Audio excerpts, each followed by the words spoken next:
ദൈവവചന ചിന്തകൾ കേൾക്കുന്ന എല്ലാ മാന്യ ശ്രോതാക്കൾക്കും ക്രിസ്തീയ വന്ദനം.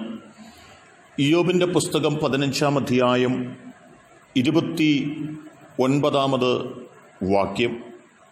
അവൻ ധനവാനാകുകയില്ല, അവൻ്റെ സമ്പത്ത് നിലനിൽക്കുകയില്ല, അവരുടെ വിളവ് നിലത്തേക്ക് കുലച്ചു മറിയുകയുമില്ല എന്ന വാക്കാണ്. രണ്ട് അതിപ്രധാനമായ ചിന്തകൾ ഈ വാക്യത്തിനുള്ളിൽ രേഖപ്പെടുത്തപ്പെടുന്നുണ്ട്. ഒന്നാമത്തെ വസ്തുത, വിട്ടുമാറാത്തതും മുൻപോട്ടു പോകുവാൻ കഴിയാത്തതുമായ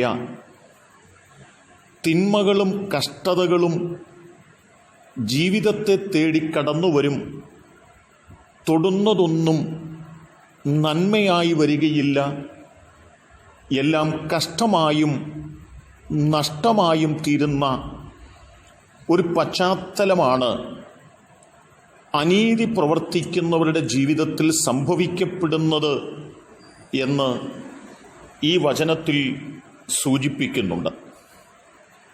എസ്തേറിൻ്റെ പുസ്തകത്തിലേക്ക് നാം ഒന്ന് കടന്നു പോവുകയാണെങ്കിൽ 7-ാം അധ്യായത്തിനകത്ത് ഭക്തനായ മൊർദെഖായിക്ക് വിരോധമായി ഹാമാൻ എഴുന്നേൽക്കുകയും ഏതു വിധേനയും മൊർദെഖായിയെ വകവരുത്തുവാൻ, തന്നെ ഇല്ലായ്മ ചെയ്യുവാൻ ഏത് നിലകളിലും ചിന്തിക്കുകയും പ്രവർത്തിക്കുകയും ചെയ്യുന്നതായ ഒരു ഹാമാനെ നമുക്കവിടെ കാണുവാൻ സാധിക്കുന്നുണ്ട്. ഒന്നിനും പ്രത്യുത്തരം പറയുകയോ പ്രതികരിക്കുകയോ ചെയ്യുവാൻ മനസ്സ് കാണിക്കാതെ ദൈവത്തോട് മാത്രം സങ്കടങ്ങൾ പറഞ്ഞ് ജീവിതയാത്രയുടെ ദിനരാത്രങ്ങൾ മുൻപോട്ട് കടന്നു പോകുന്നതായ മൊർദെഖായിക്ക് വിരോധമായിട്ട് ഹാമാൻ തിന്മ പ്രവർത്തിക്കുവാനും അനീതി പ്രവർത്തിപ്പാനും ഇടയായിത്തീർന്നു. ഹാമാൻ്റെ ഹൃദയത്തിൻ്റെ അകത്ത് ഒറ്റ ആഗ്രഹമേ ഉണ്ടായിരുന്നുള്ളൂ, മൊർദെഖായിയെ ഇല്ലായ്മ ചെയ്യുക എന്നുള്ളതായിരുന്നു.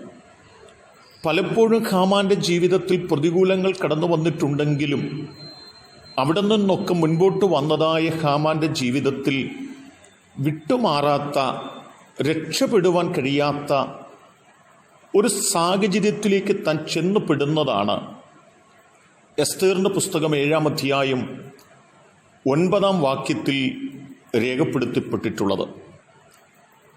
രാജാവ് രാജ്ഞിയെ കാണുവാൻ വേണ്ടി കടന്നു വരുമ്പോൾ ഹാമാൻ ഇരിക്കുന്ന സ്ഥലവും ഹാമാനെയും കണ്ടപ്പോൾ രാജാവ് പറഞ്ഞ ആഴമായ പദമാണ് അവിടെ രേഖപ്പെടുത്തപ്പെട്ടിട്ടുള്ളത്. അവിടെ നിന്ന് കരകയറുവാൻ, രക്ഷപ്പെടുവാൻ എല്ലാ വഴികളും നോക്കുന്ന ഹാമാന് രക്ഷപ്പെടുവാനായിട്ട് കഴിഞ്ഞില്ല എന്ന് നമുക്ക് ഗ്രഹിപ്പാനായിട്ട് കഴിയുന്നുണ്ട്.